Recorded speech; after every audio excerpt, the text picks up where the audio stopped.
नांदेड वाघाळा महापालिकेचं इलेक्शन निवडणूक झालेली आहे।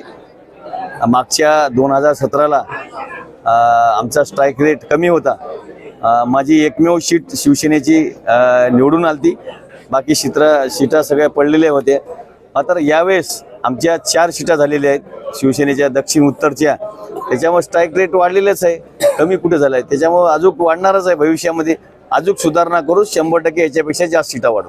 15 दिवस झाले मी आज इथं या नांदेड उत्तर मतदारसंघामध्ये संघर्ष करत आहे आणि एकटा फिरत आहे, सगळीकडे प्रचार करत, सगळीकडे असं कुठंच नाही। आणि त्याच्यामुळं चांगलं वातावरण झालं लोकांमध्ये। तुम्हाला माहिती आहे, तुम्ही सुद्धा म्हणाले की नाही कल्याणकर साहेब तुमच्या 12 ते 15 सीटा येतील, म्हणजे तुम्ही सुद्धा तयार, म्हणजे तुम्ही सुद्धा हे केलं की कबूल केलं की व तुमच्या 100% सीटा येतील, म्हणजे असं सर्वेवाल्याचं सुद्धा तसंच म्हणणं होतं आणि जनतेचं सुद्धा कोल तसंच होता। मात्र रात्रीतून काय झालं काय नाही, कसं वातावरण फिरलं काही कळालं नाही। त्याच्यामुळं मोठा विजय होऊ शकला नाही। येणाऱ्या काळात 100% याच्यात सुधारणा करून आपण विजय चांगला हे करू। काहीतरी विषय झालेला आहे, रात्रीतून कार्यक्रम झाला सगळं, मात्र जे घडलं ते योग्य नाही।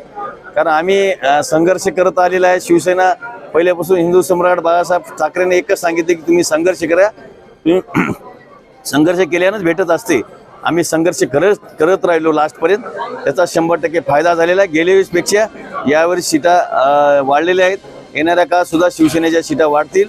एकनाथभाई शिंदे साहेबांचं काम चांगलं आहे, एक मोठमोठ्या चांगल्या योजना सुद्धा राबविल्यात। आपण या नांदेड उत्तर मतदारसंघामध्ये चांगला विकास केलेला आहे, याची जनता 100% साथ देईल। जनतेलाही माहिती आहे की यावेळेस अन्याय झालेला आहे, 100% न्याय देईल। आता MIM कोण उभी केली आणि कोण तयार केली याची थोडी माहिती घ्या, आणि MIM कशामुळे वाढली, याला कोण सप्लाय होतं ते बघा। आणि याच्यामुळं जे MIM वाढली, कमी व्हायचं तर MIM वाढलेली आहे, त्याच्यामुळं 100% याच्यावर थोडं चौकशी करा। 14 झालीत म्हणजे वाढ झाली ना त्याची, त्याच्या कशामुळे वाढ केली, याच्या पाठीमागं कोण आहे ते पाहणी करा, चौकशी करायची। नेते म्हणणारे आपले हेमंत भाऊ असतील किंवा आमदार गोंढरकर असतील, त्यांनी या निवडणुकीमध्ये आपल्याला पूर्णपणे एकाकीच पाडलं होतं आपल्या शिवसेनेच्या नेत्यांनी, याबद्दल काय सांगताय? हे बघा, त्याने मला डिस्टर्ब केलं आहे, मी त्याला डिस्टर्ब केलं आहे, कारण मी माझं नांदेड उत्तर मतदारसंघ लढत राहिलो लास्टपर्यंत, आणि सगळे पदाधिकारी सगळे उमेदवार सुद्धा लढत राहिले, मात्र भिले नाही, मागं हरले नाही। बरेच जण अफवा करून राहिले की आता याच्यात ते पळून जातील, काही निष्ठून जातील। आता तसे सगळे उमेदवारांनी साथ दिली आणि भक्कमपर्यंत लढले, लास्टपर्यंत लढले। कारण लढाऊ उभे केलेले माणसं आहेत, ते का साधी माणसं नाहीत, असे बैमान होणारे माणसं नाहीत, इमानदारीने काम केलेले त्यानं आणि 100% लढले, लास्टपर्यंत लढले। हार जीत पराजित होत राहते, त्याचा काही विषय नाही, संघर्ष करत राहू, 100% विजय कधी ना कधी येणार आहे आपल्या। काही लोक म्हणले ना पळून जातील, काही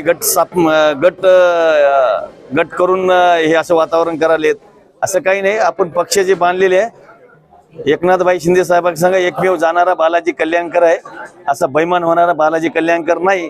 पक्ष सोडून इतर अपक्षाचं काम करणारा माणूस नाही, इमानदारीने राहिलेला शिंदे साहेबांसोबत इमानदारीने लास्टपर्यंत राहील। जोपर्यंत बालाजी कल्याणकर ज्या दिवशी शिंदे साहेब जाय म्हणतील त्या दिवशी जाईल।